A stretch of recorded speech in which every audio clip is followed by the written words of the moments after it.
Alhamdulillahirabbil alamin wassalatu wassalamu ala nabiyyina wa habibina wa sayyidina Muhammadin wa ala alihi wa sahbihi ajma'in. Allahumma la ilma lana illa ma 'allamtana wa 'allimna bima yanfa'una wa zidna ilma. Allahumma inna nas'aluka ilman nafi'a wa rizqan thayyiba wa 'amalan mutaqabbala. Ma'asyiral muslimin wa muslimat rahimani wa rahmakumullah. Kita masih pada pembahasan hadis al-awwal, hadis yang pertama dari kitab Al-Arba'in An-Nawawiyah. Telah kita ketahui ya bahwa sahabat Umar bin Al-Khattab radhiyallahu taala anhu mendengar dari Rasulullah sallallahu alaihi wasallam bahwa beliau bersabda, innamal a'malu binniyat wa innama likulli imri'in ma nawa. Innamal a'malu binniyat artinya apa? Innamal a'malu binniyat, amalan itu tergantung dari niatnya. Atau bisa juga diartikan tidak ada amalan kecuali dengan niat. Wa innama likulli imri'in ma nawa, dan tidaklah setiap orang kecuali mendapatkan balasan sesuai dengan niat. Jadi lafaz pertama dengan kedua apa bedanya? Lafaz pertama memberitakan tentang amalan. Apakah amalan itu sah atau tidak sah. Lafaz yang kedua berkaitan dengan balasan orang yang beramal. Itu bedanya. Ini beda antara kalimat yang pertama dan yang kedua. Kalau kalimat yang pertama memberitakan tentang hukum dari amalan. Secara syariat hukumnya amalan ini sah apa tidak sah. Bahwasanya amalan itu sah atau tidak sahnya tergantung dari niat. Sah atau tidak sahnya tergantung dari niat. Kecuali amalan apa yang tidak butuh niat?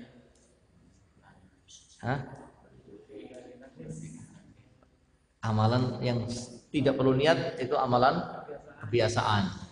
Amalan kebiasaan. Itu tidak butuh niat untuk sah atau tidak sah. Tidak ada orang makan tidak sah. Tidak ada orang tidur tidak sah, karena itu amalan kebiasaan. Itu tidak diartikan di sini tergantung niatnya, tidak. Tapi itu diartikan di sini tidak ada amalan kecuali dengan niat. Tidak ada tidur kecuali dengan niat. Tidak ada makan kecuali dengan niat. Berita bahwasanya tidak ada amalan kecuali pasti ada niat di situ. Ini kalau amalannya amalan kebiasaan. Ini diartikan tidak ada amalan kecuali dengan niat. Untuk menunjukkan bahwa niat itu bukan sesuatu yang sulit. Niat itu bukan sesuatu yang sulit. Dan niat ini tadi belum kita sampaikan, niat itu tempatnya di dalam hati. Niat itu tempatnya di dalam hati. Seandainya berbeda antara niat dengan yang diucapkan, maka yang dianggap adalah yang diniatkan di dalam hati. Alhamdulillah. Seandainya dia salah ngomong, tapi maksudnya bukan itu, maksudnya di dalam hati, tapi dia salah ngomong, maka yang dinilai yang mana? Yang di dalam hati. Salah ngomongnya tidak dianggap. Karena sepakat bahwa niat itu tempatnya di hati, itu niat.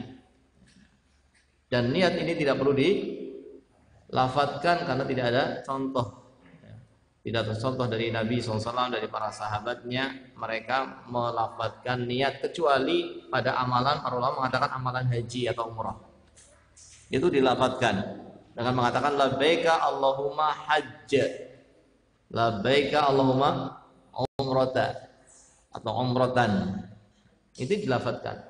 Karena memang dicontohkan dengan dilafatkan. Meskipun ada juga yang mengatakan itu bukan niat sebetulnya. Karena niat itu kan kalau nawaitu, nah itu niat. Nah, niat itu asalnya di dalam hati, sehingga seandainya yang diucapkan berbeda dengan yang di hati, itu apa? Yang dinilai adalah yang di dalam hati. Dan tetap sah sesuai dengan yang di dalam hati. Ini misalnya, ini dalam sholat ya, sebetulnya tidak ada niat ya, dalam sholat itu sebetulnya tidak ada niat yang dilafatkan. Artinya tidak ada contoh dari Nabi SAW mengatakan nawaitu usolli sholat al-maghribi thalatha raka'atin mustaqbilal qiblah makmuman atau imaman di masjid saniyan wa munirah. Tidak perlu dilafatkan itu. Tidak ada contoh dilafatkan. Tapi seandainya dilafatkan, seandainya gitu ya. Ini seandainya dilafatkan. Saya niatnya niatnya sholat maghrib, di dalam hati saya maghrib, paham? Tapi saya salah ngomong, nawaitu usolli sholat al-isya, salah rakaat, harusnya salah sholat al-maghrib, saya salah ngomong, tapi di hati saya maghrib, tapi saya salah ngomong, sholatnya sah apa tidak? Sah.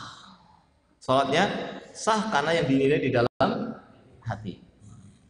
Tapi seandainya di dalam hatinya salah, sholat maghrib kok niatnya isya, atau sholat isya kok niatnya maghrib. Misalnya habis sholat maghrib tidur di masjid, setelah itu azan dia baru bangun dan dia tidak ingat kalau tadi sudah sholat maghrib, sehingga seharusnya dia sholat isya tapi dia di dalam hati niatnya sholat maghrib, padahal harusnya sholat isya, tapi di dalam hatinya sholat maghrib, maka sholatnya tidak sah, karena niat itu asalnya adalah yang di dalam hati. Yang menjadi sah atau tidak sah yang kita bahas di sini maksudnya niat yang di mana?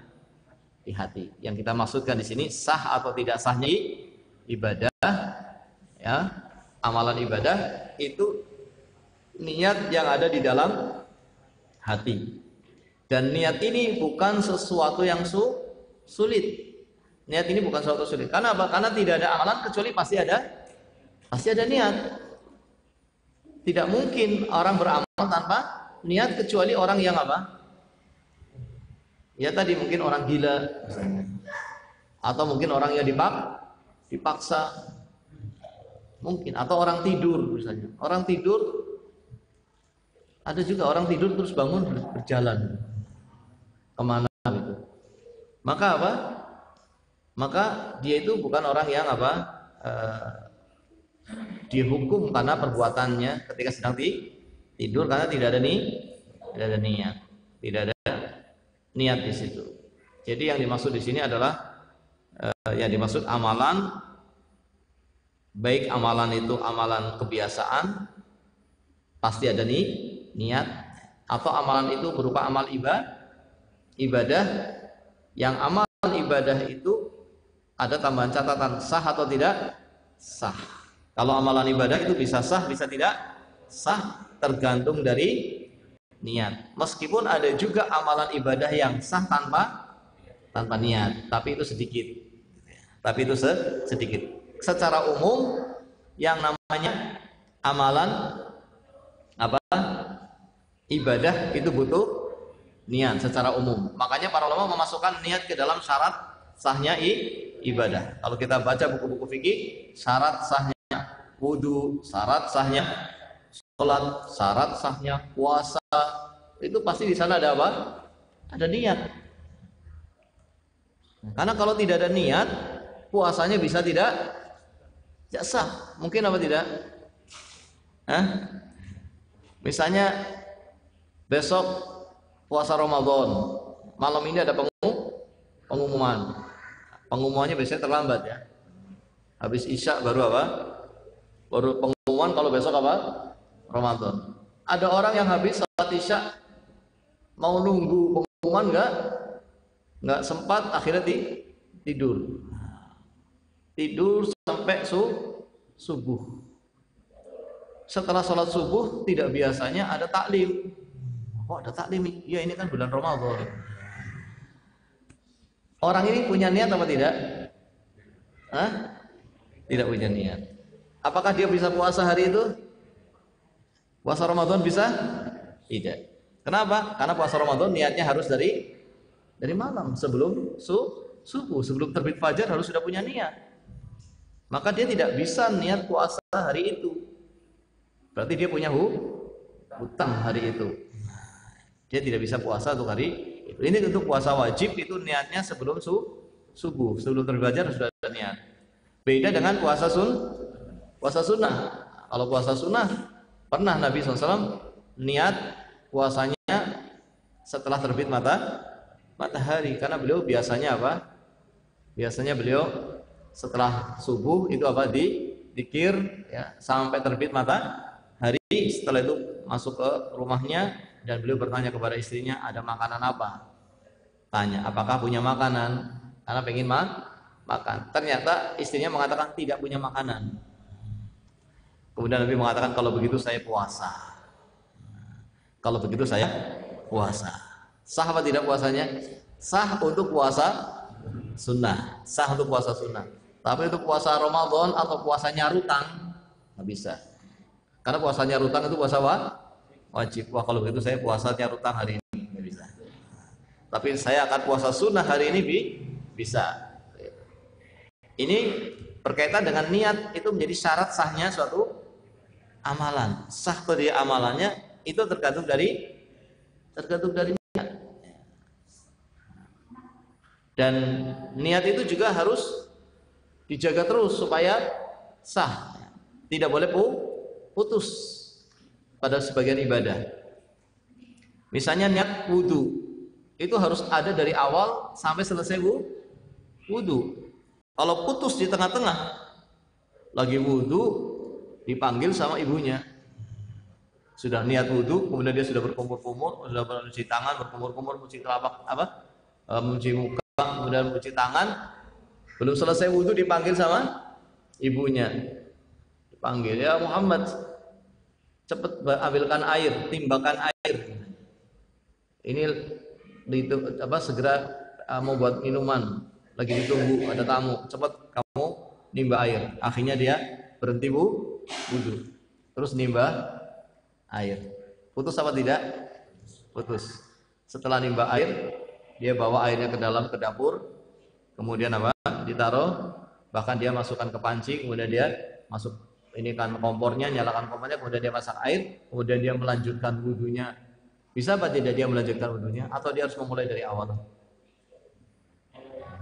Dia harus memulai dari awal. Karena apa?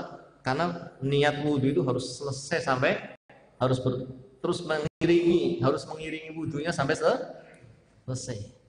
Kalau belum selesai diputus, maka niatnya hilang. Niatnya hilang, maka wudunya tidak bisa dilanjutkan karena niatnya sudah putus. Gitu. Ada niat yang seperti itu. Puasa juga begitu. Niat puasa dijaga sampai selesai. Kalau kemudian di tengah jalan diputus, bagaimana puasanya? Lagi puasa sunnah. Lagi puasa sunnah. Puasa Senin Kamis, ada tamu datang mengajak makan. Ayo, kamu saya traktir hari ini. Saya lagi puasa Senin ini. Ya kalau mau, ya udahlah maulah. Akhirnya dia putus apa? Niat. Dia putus niat, maka tidak jadi puasa hari itu. Karena putus niatnya, maka otomatis puasanya juga putus. Boleh apa tidak putus niat puasa? Nah, pertanyaannya boleh enggak ini? Boleh enggak lagi puasa diputus niatnya? Boleh kalau puasanya puasa sunnah. Tapi kalau puasanya puasa wajib, puasanya rutang, diajak makan enggak boleh. Bungkus saja. Enggak boleh. Kalau puasanya puasa wajib tidak boleh diputus. Tapi kalau puasanya puasa sunnah, maka boleh diputus. Nah, ini ada kaitannya dengan niat juga. Dan pembahasan niat cukup banyak ya. Ada niat satu amalan tapi masuk dua amalan tapi masuk dengan satu niat misalnya. Atau misalnya niat salat tahiyatul niat salat qabliyah subuh sekaligus sebagai tahiyatul masjid. Bisa apa tidak? Bisa. 2 rakaat tapi cukup, tapi nilainya 2 rakaat tapi nilainya 2 salat. Salat qabliyah dan sekaligus tahiyatul masjid. Dan ini tidak perlu sendiri-sendiri. Kalau kita masuk masjid sudah adzan. Kalau kita masuk masjid sudah masuk waktu subuh, maka kita sholatnya sholat qobliyah sekaligus itu sebagai tahiyatul masjid. Tapi kalau kita masuk masuk masjid sebelum subuh, masuk masjid sebelum adzan, baru adzan pertama terus ke masjid, belum adzan yang kedua, belum adzan subuhnya, baru adzan pertama itu adzan malam, adzan bukan adzan subuh. Iya, adzan pertama. Belum waktu subuh. Kemudian kita masuk masjid, kemudian kita sholat qobliyah. Sah apa tidak? Tidak. Saat itu hanya bisa sholat tahiyatul masjid. Tahiyatul masjid, nunggu adzan, setelah adzan baru sholat qobliyah, karena sholat qobliyah itu setelah masuk waktu subuh. Jadi ini banyak sekali erat kaitannya dengan masalah niat. Bisa jadi orang niatnya satu sholat, niatnya 2 sholat, tapi menjalankan satu sholat dan seterusnya. Innamal a'malu binniyat, tidak ada amalan kecuali dengan niat, atau amalan itu tergantung dari niat. Dan niat itu ada 2. Ada yang ingat tadi? Niat itu ada 2.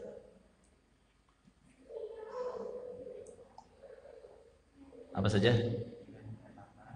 Untuk niat untuk apa dan niat untuk siapa. Niat untuk apa itu biasanya niat yang dibahas oleh para ulama fikih. Niat untuk apa? Itu niat yang dimaksud dalam buku-buku fikih.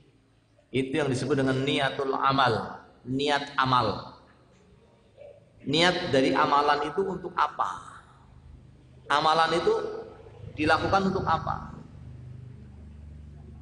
Misal, niat inilah yang dibahas dalam ilmu fikih yang disebutkan oleh para ulama fikih. Kalau ulama fikih menyebutkan niat, itu maksudnya niat tadi untuk apa?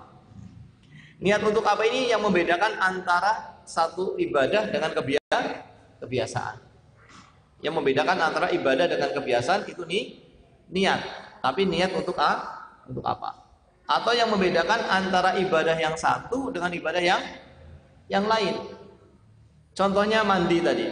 Mandi itu kan ada mandi yang kebiasaan, ada juga mandi yang mengangkat hadas. Paham? Yang membedakan antara mandi kebiasaan dengan mandi mengangkat hadas apanya? Niatnya. Misalnya kita hari Jumat kita mandi. Kenapa mandi? Ya, mau ketemu orang banyak, mau kumpul sama orang banyak. Biasanya kan cuma 1 RT, 2 RT, sekarang 1 kampung di masjid besar. Ketemu dengan kaum muslimin jumlah yang banyak, maka tentunya kita pengen dalam keadaan apa? Bersih. Jadi mandi Jumat itu mandi untuk membersihkan badan. Kemudian setelah kita sholat Jumat, kita ingat tadi saya junub. Tadi saya apa? Junub. Dan saya tadi mandinya hanya mandi untuk membersihkan apa? Badan. Apakah sholat Jumatnya sah? Tidak. Kenapa? Karena orang ini masih dalam keadaan belum suci dari hadas. Tapi tadi sudah mandi. Mandinya tadi mandi kebiasaan. Mandi dalam artian mandi membersihkan badan itu kan mandi kebiasaan, bukan mandi mengangkat hadas. Hari Jumat dia tahu bahwa dirinya batal wudunya, kemudian dia mandinya membersihkan badan saja tanpa wudu. Tapi dia mandi seluruh badannya, tapi nggak pakai wudu. Mandinya mandi yang Jumat, kemudian dia sholat. Apakah sah sholat Jumatnya? Dia mandi tapi tanpa wudhu dan mandinya mandi membersihkan badan. Sah apa tidak? Kenapa tidak sah? Hah? Karena mandinya tidak mengangkat hadas, padahal dia punya hadas, meskipun hadasnya hadas kecil. Loh, bukankah dengan mandi tadi terangkat hadasnya? Tidak. Hadas kecil tidak terangkat dengan mandi. Paham? Hadas kecil itu terangkat dengan apa? Dengan wudhu, bukan dengan mandi. Kecuali kalau mandinya mandi mengangkat hadas. Kalau mandinya mandi mengangkat hadas, itu mengangkat hadas besar apa kecil? Mengangkat hadas besar. Para ulama mengatakan kalau mandinya mandi mengangkat hadas besar, meskipun tanpa wudhu, tapi dia niatnya untuk mengangkat hadas semuanya, maka terangkat semuanya.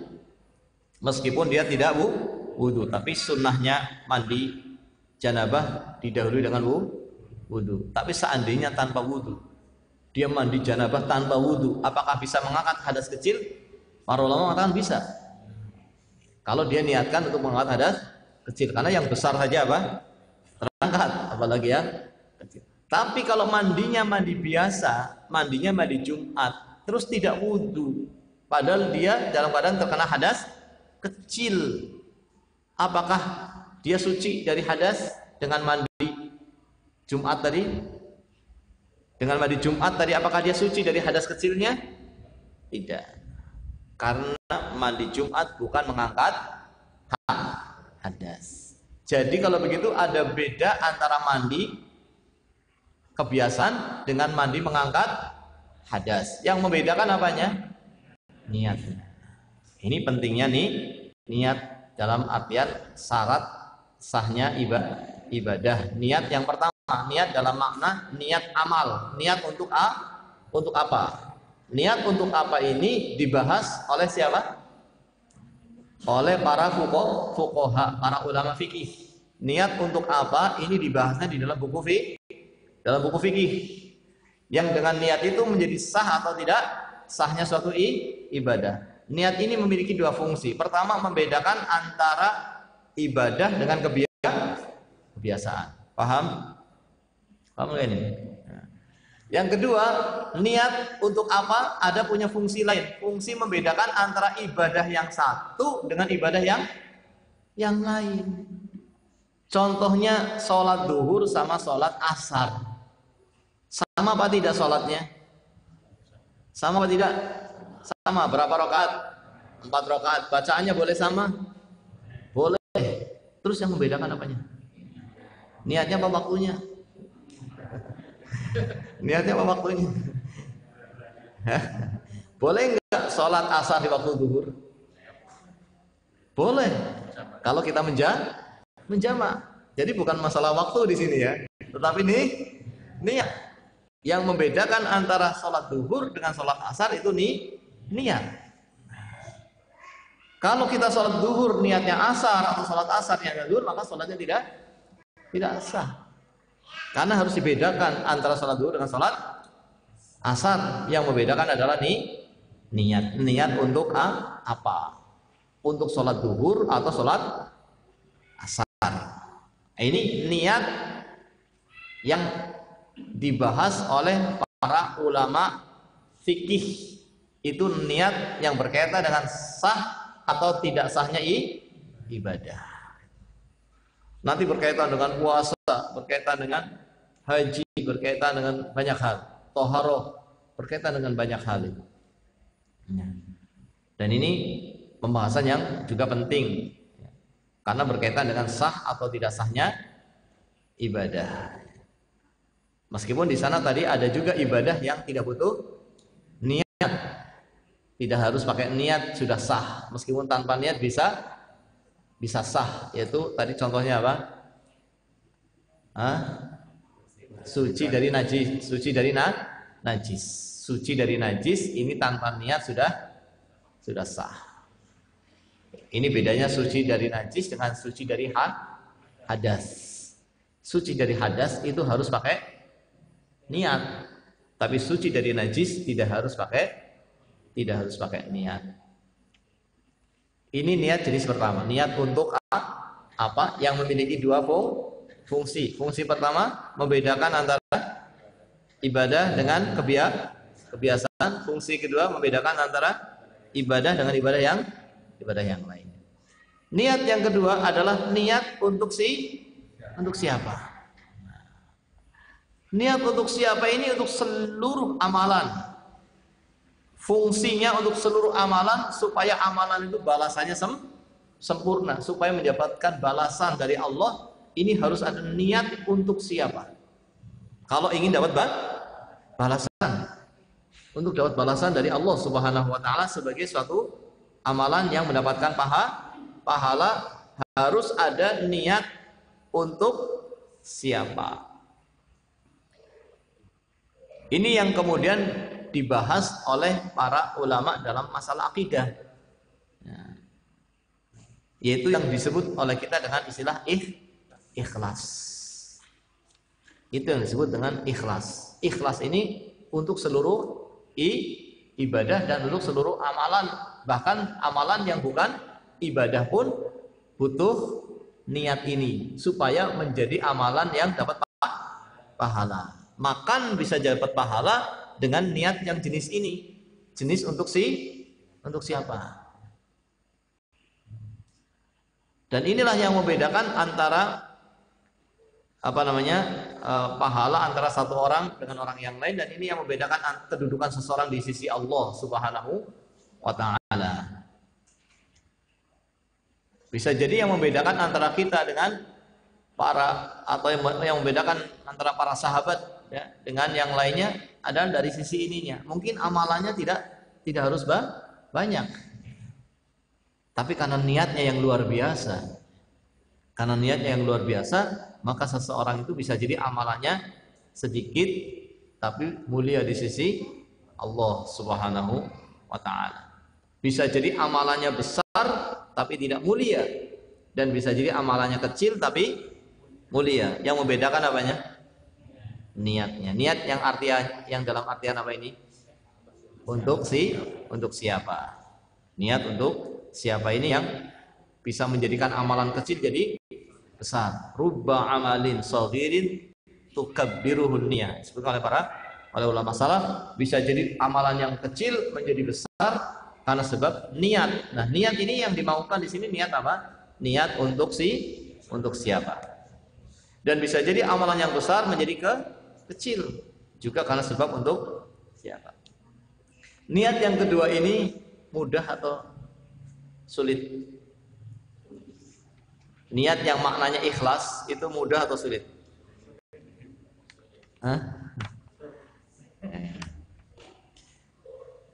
Kalau kita bilang mudah, tapi para ulama mengatakan sulit.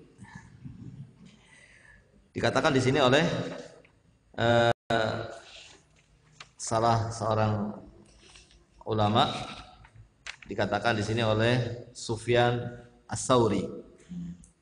Sufyan Ats-Tsauri beliau mengatakan ma'allajtu syai'an asyaddu 'alayya min niyati.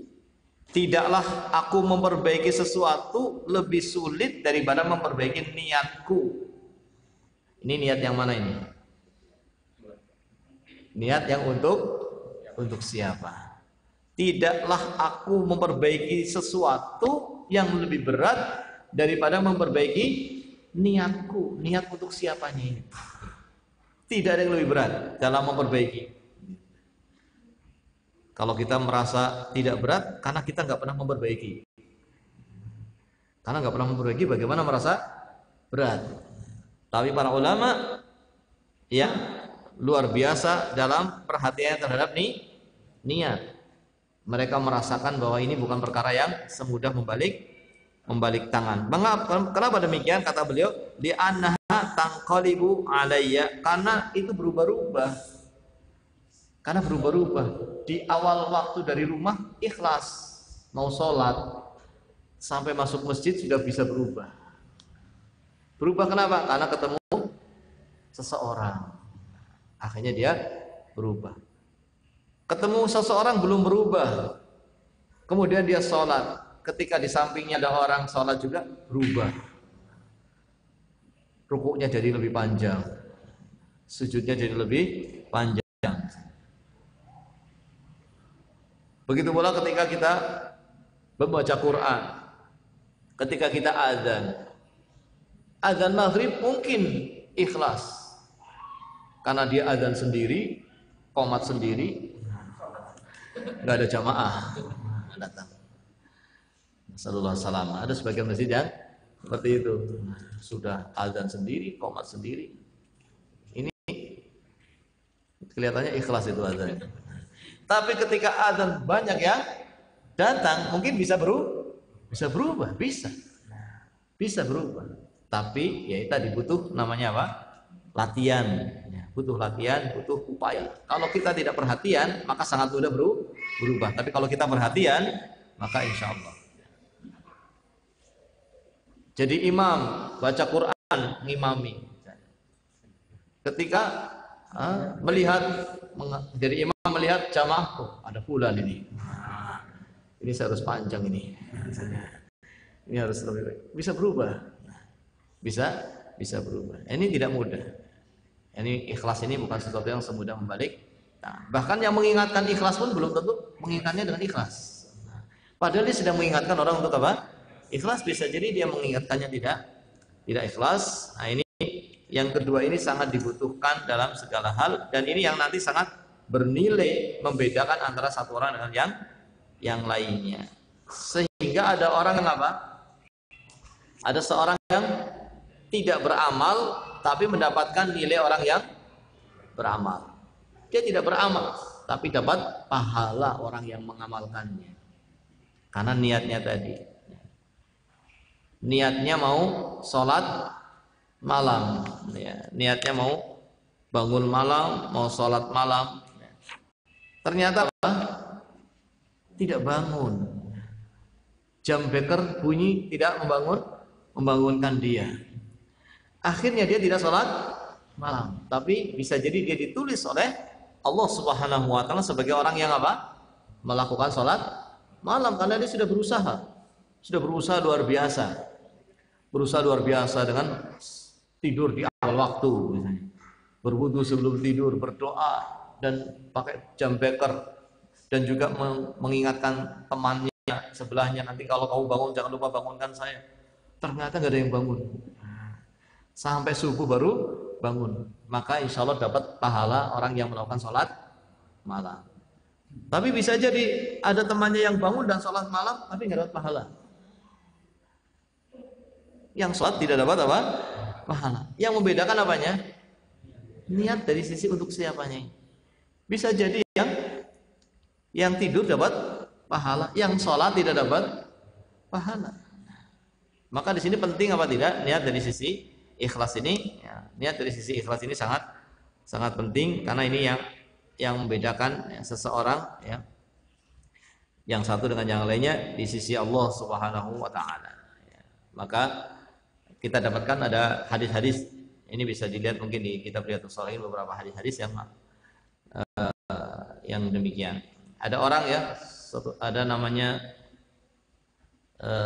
sahabat Ma'an ibn Yazid. Ma'an ibnu Yazid. Ma'an anaknya ya Yazid. Ma'an ini sahabat, Yazid juga sahabat. Dua orang ini sahabat. Bahkan kakeknya pun sahabat kalau tidak salah. Nah, Yazid bapaknya siapa? Bapaknya Ma'an itu ingin bersedekah, tapi dia titipkan pada seseorang di masjid. Dia titipkan pada seseorang di masjid sebagai sedekah yang dititipkan supaya disampaikan kepada orang yang membutuhkan. Tiba-tiba yang datang itu Ma'an, anaknya sendiri. Yang datang ke masjid itu anaknya sendiri dan dia butuh uang. Akhirnya dia mengambil uang tersebut dari yang dititipi tadi. Kemudian ketemu bapaknya, cerita, saya dapat uang dari masjid. Oh, itu uang saya mau tadi saya titipkan, saya sedekahkan. Niat saya bukan untuk kamu. Niat saya bukan untuk kamu, untuk orang lain. lain. Kalau kamu tak kasih saja. Ini niatnya untuk apa? Orang lain. Kenapa kamu ambil? Nanti saya dapat pahala apa enggak ini? Orang saya niatnya bukan untuk kamu, untuk orang yang membutuhkan, malah kamu yang ambil. Kemudian Ma'an mengadu kepada Nabi, atau kedua sahabat ini mengadu kepada Nabi sallallahu alaihi wasallam. Ternyata apa? Nabi mengatakan, kamu dapat pahala orang bersedekah meskipun yang mengambil anakmu sendiri. Dan Yazid dan Ma'an dikatakan oleh Nabi, silahkan kamu ambil karena kamu orang yang membutuhkan. Dengan niat, meskipun tidak sesuai dengan apa yang dimaukan, dia dapat pahala. Meskipun yang menerima ternyata adalah anaknya sendiri, dia dapat pahala. Begitu pula dalam hadis yang lainnya yang menceritakan apa? Ada sekelompok pasukan yang ingin merobohkan Ka'bah, ya. Dan pasukan ini berjalan menuju ke Ka'bah untuk menghancurkan Ka'bah. Dan ketika di jalan, kelompok ini, pasukan ini bertemu dengan orang-orang yang mau ke pasar, atau bertemu dengan orang-orang yang maksudnya bukan untuk menghancurkan Ka'bah, tapi bertemu. Akhirnya menjadi apa? Satu rombongan. Padahal yang satunya yang menghancur Ka'bah, satunya hanya ke pasar, ya, atau berjualan. Kemudian Allah memberikan hukuman kepada apa? Kepada pasukan ini, dan mati semuanya, termasuk apa? Yang mau ke pasar. Maka ketika mendengar berita ini, ya, kalau tidak salah istri Nabi Aisyah radhiyallahu anha bertanya, bagaimana? Kenapa orang yang tidak punya niat menghancurkan Ka'bah, kenapa terkena juga apa? Terkena juga hukumannya, padahal tidak ingin menghancurkan Ka'bah. Kenapa disamakan? Kemudian Nabi SAW mengatakan tidak sama, nanti akan berbeda saat dibangkitkan dari alam kuburnya. Saat dibangkitkan dari alam kuburnya, maka terbedakan antara yang niatnya menghancurkan Ka'bah dengan yang niatnya tidak menghancurkan Ka'bah. Dibangkitkan sesuai dengan niatnya masing-masing. Sehingga di sini apa namanya, niat itu adalah sesuatu yang sangat penting. Begitu pula niat jelek, sama saja niat jelek juga bahaya. Orang punya niat jelek, ingin mencuri, dan dia sudah pakai pakaian seragam, sarung, tutup matanya, bawa linggisnya, mau mencuri, sudah ngincar-ngincar satu rumah. Ternyata rumah itu selalu ada orang yang keluar masuk, ada tamu lagi sampai subuh. Akhirnya orang itu tidak jadi apa? Tidak jadi mencuri. Kira-kira dosa apa tidak orang ini? Hah? Dosa, kenapa? Niat, dan dia sudah menunjukkan dengan keinginan usahanya, sudah dengan seragam. Beda dengan orang yang apa namanya, niat, ya, tapi kemudian dibatalkan. Niatnya mau mencuri, kemudian sebelum mencuri dia mendengarkan apa misalnya. Ini misalnya ada orang dari rumah mau ke masjid, niatnya nanti pulangnya bawa sandal. Ternyata setelah di masjid ada taklim mengingatkan akhirat, akhirnya dia takut, nggak jadi nyuri sandal. Padahal dari rumah ada niat mau curi sandal, tapi kemudian dia batalkan karena takut kepada Allah Subhanahu wa taala. Kira-kira dapat dosa mencuri apa tidak? Hah? Tidak dapat dosa mencuri, bahkan dapat pahala. Pahala membatalkan niat jelek. Pahala membatalkan niat jelek.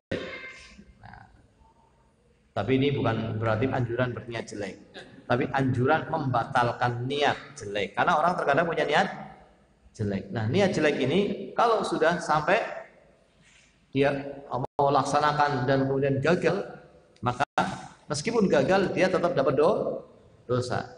Tapi kalau dia batalkan dan dibatalkannya bukan karena tidak berhasil, tapi dibatalkannya karena takut kepada Allah, maka dia dapat apa?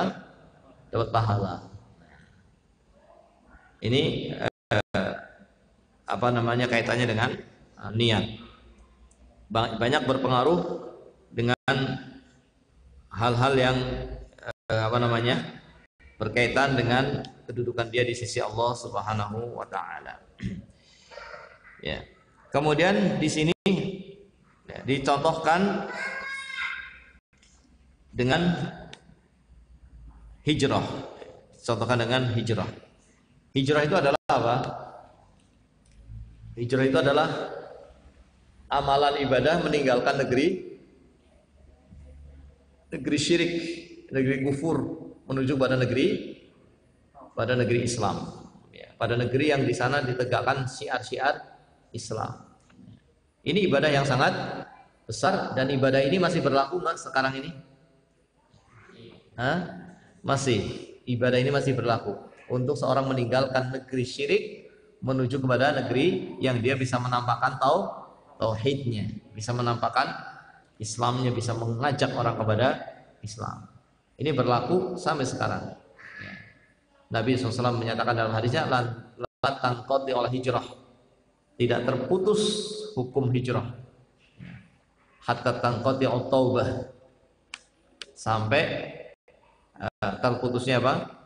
Taubat. Wala tanqati taubah, dan terputus taubat hatta taghrubus syams min maghribiha, dan tidak akan terputus taubat sampai terbitnya matahari dari arah barat. Artinya hijrah itu berlaku sampai hari kiamat. Tetapi ada hijrah yang sudah tidak berlaku. Yaitu apa? Hijrah dari Mekah ke Madinah. Itu sudah tidak berlaku. Itu berlakunya dulu di masa Nabi SAW. Tapi hukum hijrah dari Mekah ke Madinah sudah tidak berlaku lagi dengan dibukanya kota Mekah. Nabi SAW bersabda, la hijrata ba'dal fathi. Tidak ada lagi hijrah setelah dibukanya kota Mekah. Tidak ada lagi hijrah setelah dibukanya kota Mekah. Maksudnya hijrah yang mana? Maksudnya hijrah yang dari Mekah ke Madinah. Tapi hijrah dari negeri kafir ke negeri Islam yang lainnya masih berlaku. Ya, masih berlaku. Ya. Tapi hijrah dari Mekah ke Madinah sudah tidak berlaku karena Nabi bersabda apa? Tidak ada hijrah setelah Fathu Mekah. Ini juga menunjukkan bahwa setelah Fathu Mekah, Mekah itu tidak akan pernah dikuasai oleh orang kafir. Tidak akan pernah dikuasai oleh orang-orang musyrikin, tidak akan. Karena Nabi telah mengatakan tidak ada lagi hijrah. Berarti Mekah itu akan terus menjadi negeri Islam sampai hari kiamat. Sehingga tidak ada lagi hijrah dari Mekah ke Madinah. Karena Mekah dan Madinah akan terus menjadi negeri kaum muslimin, negeri tauhid sampai hari kiamat. Wallahu taala a'lam bissawab. Ini dijadikan sebagai contoh oleh Nabi SAW. Tapi ini contoh, apakah berlaku untuk yang lainnya? Contohnya di sini pakai hijrah. Ternyata hijrah itu ada yang hijrahnya karena Allah dan Rasulnya, ada juga yang hijrahnya karena dunia dan karena wanita. Apakah yang berkaitan dengan pembahasan kita itu hanya khusus hijrah atau juga ibadah yang lainnya? Ibadah yang lain sama. Salat juga demikian. Salat itu kalau salatnya karena Allah, maka pahalanya pahala orang yang salat karena Allah. Tapi orang yang salat karena dunia, maka pahalanya sebagaimana yang dia niatkan. Pahalanya sebagaimana orang yang dia niatkan. Ada orang yang niatnya karena dunia, salat supaya dapat dunia. Setelah dia salat berhari-hari, kok dunianya nggak dapat juga, berhenti. Percuma sajalah, nggak dapat juga. Ini berarti dia selama ini salatnya karena dunia. Tapi kalau seorang yang beriman, maka dia salatnya adalah karena panggilan Allah Subhanahu wa ta'ala. Meskipun salatnya orang yang beriman ini juga bisa terkena apa? Bisa terkena riya, sehingga tidak lagi sempurna. Maka para ulama pun membahas bagaimana amalan bagaimana amalan ya yang niatnya karena Allah Subhanahu wa taala kemudian terkena riya, riya. Bagaimana hukumnya? Ini menjadi apa? Menjadi pembahasan juga oleh para ulama. Tapi ini amalan orang yang beriman. Adapun amalan orang munafik, maka memang orang munafik ini tidak punya iman. Contohnya dikatakan dalam Al-Qur'an innal munafiqina idza qamu ila sholati qamu kusala. Orang munafik itu kalau salatnya apa? Malas. Yuraunan nas. Salatnya itu semata-mata ingin dilihat oleh manusia. Ini orang munafik. Salatnya semata-mata ingin dilihat oleh manusia. Tidak ada maksud yang lainnya. Jadi tidak ada iman. Tidak ada iman. Ini riya yang seperti ini, riya yang ada pada orang munafik, ini menghancurkan apa? Amalan. Tapi riya yang ada pada orang yang beriman itu riya yang bukan seperti itu.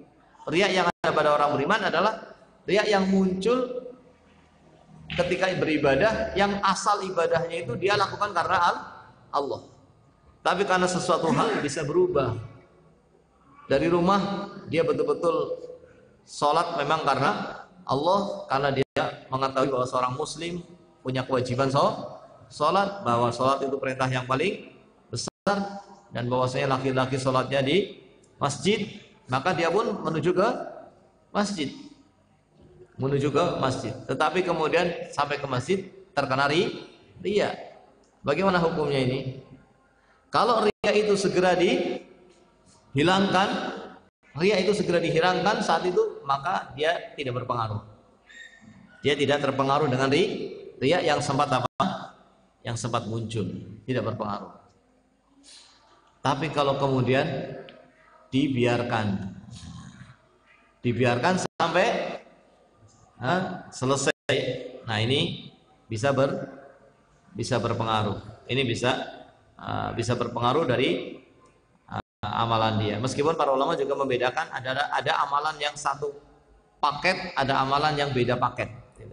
Yang satu paket seperti sholat. Ya. Kalau dia itu ada riaknya ketika sholat itu sampai selesainya sholat, maka bisa jadi sholatnya tidak ada pahalanya. Meskipun sholatnya apa? Sah. Perlu mengulang sholat atau tidak? Tadi sholatnya saya riya itu. Kerasa apa tidak orang riya? Kerasa. Orang riya itu kerasa. Sampai akhir riya. Apakah perlu diulang? Tidak bisa diulang. Karena nih sholatnya sudah apa? Sudah sah. Berikutnya lagi dia perbaiki. Tapi berbeda dengan amalannya bukan satu paket. Amalannya bukan satu paket seperti sedekah misalnya. Dia punya uang 1 juta, dia mau sedekahkan, tapi dia sedekahkan tidak semuanya langsung. Besok saya sedekah 100, besoknya lagi 100, besoknya lagi 100. Dari 100 ini ada yang riya, ada yang ikhlas. Kerasa orang tadi kerasa, kemarin saya riya itu. Yang ini ikhlas, kerasa. Apakah 1 juta itu tidak ada nilainya semuanya? Ini beda. Karena beda paketnya beda dengan sholat. Kalau sholat itu satu apa? Satu amalan. Orang kalau sholat di rakaat yang ketiga buang angin, kira-kira batal semuanya apa tidak? Batal semuanya. Begitu juga riya, kalau mengenai sholat sampai akhir bisa merusak semuanya. Tapi kalau yang berbeda-beda waktunya, berbeda-beda harinya, maka di sini tidak merusak semua niatnya. Tapi niat itu akan rusak pada saat dia tidak ikhlas dari amalan-amalan tersebut, dan yang lain-lainnya di sini masih ada pembahasan tentang itu, tapi barangkali inilah kurang lebih tentang hadis innamal a'malu binniyat wa innamal likulli imri'in ma nawa. Mudah-mudahan ada yang hafal bulan depan apa ya? Mudah-mudahan ada yang hafal dan mudah-mudahan bisa memahami dengan baik hadis ini dan pentingnya hadis ini agar kita menjadi betul-betul orang yang yang ikhlas. Ya. Kita ingin menjadi orang yang betul-betul dikenal oleh Allah Subhanahu wa taala dengan ibadah kita. Meskipun tidak dikenal oleh manusia, tidak menjadi urusan bagi kita. Yang penting bagaimana kita dikenal oleh Allah sebagai orang yang senantiasa beribadah kepada Allah karena keikhlasan kita. Dan ini butuh latihan, tidak bisa serta-merta, Memang butuh latihan. Insya Allah dengan latihan itu akan mendapatkan kemudahan. Jangan kemudian karena tidak bisa ikhlas terus daripada nggak ikhlas nggak usah. Karena ini butuh apa? Butuh latihan. Sekarang belum ikhlas, latihan terus, satu saat akan dapat taufik dari Allah, kemudahan dari Allah, sehingga menjadi orang yang bisa ikhlas. Barangkali ya, saya juga merasa menuntut ilmu dari dulu ketika di pondok kayaknya nggak ikhlas. Baru ikhlas mungkin di akhir tahun barangkali. Mungkin ini bisa jadi orang seperti itu. Nah, ini butuh apa? Butuh latihan. Sehingga sampai para ulama mengatakan, seandainya saya tahu ada satu amalan saya yang betul-betul ikhlas, maka itu suatu hal yang sangat luar biasa.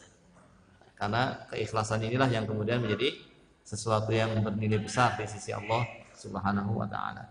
Sudah masuk waktu Isya, kita cukupkan pembahasan kita malam hari ini. Subhanakallahumma wa bihamdika asyhadu an la ilaha illa anta astaghfiruka wa atubu ilaik. Assalamualaikum warahmatullahi wabarakatuh.